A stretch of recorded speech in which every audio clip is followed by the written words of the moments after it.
Stunning looks, బాంబార్డింగ్ హైప్తో దేవర ఎప్పుడెప్పుడు release అవుతుందా అని జూనియర్ ఎన్టీఆర్ ఫ్యాన్స్ అంతా ఎదురు చూశారు. అలాంటి అంచనాల మధ్య మరికొన్ని అంచనాలని అమాంతం పెంచేస్తూ దేవర ఎట్టకేలకు ఎంట్రీ ఇచ్చింది. సిల్వర్ స్క్రీన్పై జూనియర్ ఎన్టీఆర్ మాస్ మహాజాతరే ఉంటుంది అని ఫ్యాన్స్ అంతా థియేటర్కు వెళ్ళారు. ఈ నేపథ్యంలో దేవర అంచనాలను రీచ్ అయిందా, అంచనాలకు మించి ఉందా అనేటువంటిది ఒక్కసారి మనం చూసుకున్నట్లయితే దేవర మూవీ చూస్తే మాత్రం ఇది పూర్తిగా ఫ్యాన్స్ మూవీ అని, పబ్లిక్ మూవీ కాదని తెలుస్తోంది. గ్రాఫిక్స్, సీజీ వర్క్ అంతంత మాత్రంగానే ఉన్నాయని, దేవర పార్ట్ 1లో పాటలు కాకుండా జాహ్నవి కపూర్ కేవలం 7 నిమిషాలే కనిపిస్తుంది.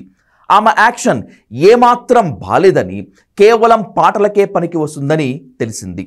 అలాగే villain Bobby Deol Devara part 1లో కనిపించడు. కథాబలం కూడా పెద్దగా లేదు. ఎన్టీఆర్ డబుల్ రోల్, షాక్ చేపతో ఫైట్ అద్భుతం అనుకున్నప్పటికీ గ్రాఫిక్స్ మాత్రం ఏమంత గొప్పగా లేవని తెలుస్తోంది.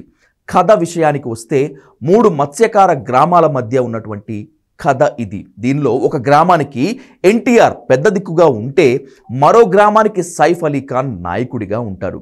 శ్రీకాంత్ 3వ గ్రామానికి పెద్ద. కథ మొత్తం ప్రకాష్ రాజ్ ద్వారా చెప్పిస్తాడు డైరెక్టర్. సముద్రం ద్వారా సప్లై అయ్యే ఆయుధాలను ఒడ్డుకు చేరవేసే మత్స్యకార గ్రామాల మధ్య విభేదాలు, విధ్వంసాలు, పగలు, ప్రతీకారాలు కథ ఇది.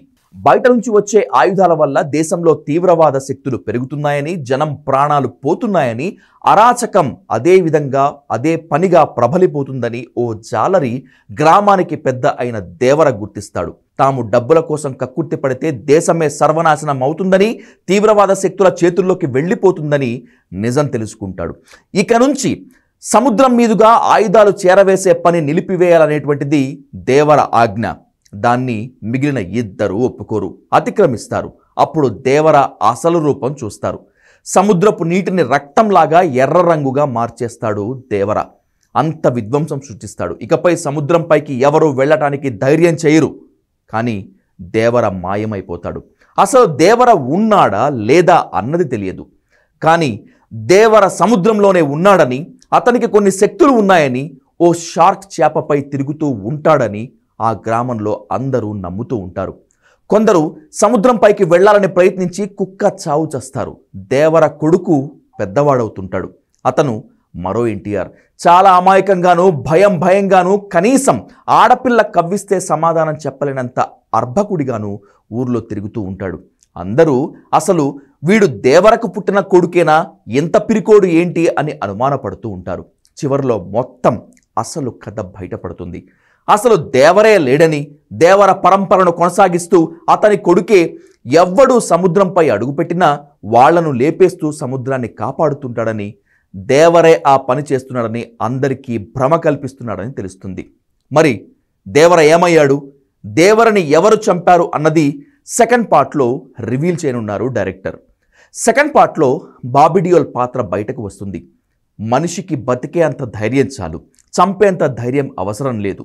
కాదు కూడదు అని మీరు ఆ ధైర్యాన్ని కూడగడితే ఆ ధైర్యాన్ని చంపే భయాన్నవుతా. ఈ డైలాగ్ వినేందుకు బాగున్నా జనానికి మాత్రం గుర్తుండదు. అసలు అర్థం చేసుకోవటమే చాలా కష్టం. ట్రైలర్లో ఈ డైలాగ్ పైనే మొత్తం నడిపించారు. సినిమా మొత్తం ధైర్యము, భయం చుట్టే తిరుగుతాయనేటువంటిది జనాలకు అప్పుడే అర్థమైపోతుంది.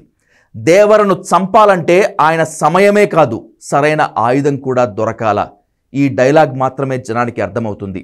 అందుకే చిరంజీవి ఆచార్యను అట్టర్ప్లాప్ చేసిన పాదఘట్టం కథ మళ్ళీ రిపీట్ అయింది అని ఫ్యాన్స్ నిరాశలో ఉన్నారు. మొదటి పార్ట్ ఇలా చేశాడు, ఇక రెండో పార్ట్ ఎలా ఉంటుందో మీ ఊహకే వదిలేస్తున్నా. డైరెక్టర్ కొరటాల శివ క్రియేషన్స్ కొన్నిసార్లు జనం ఊహలకు అందదు.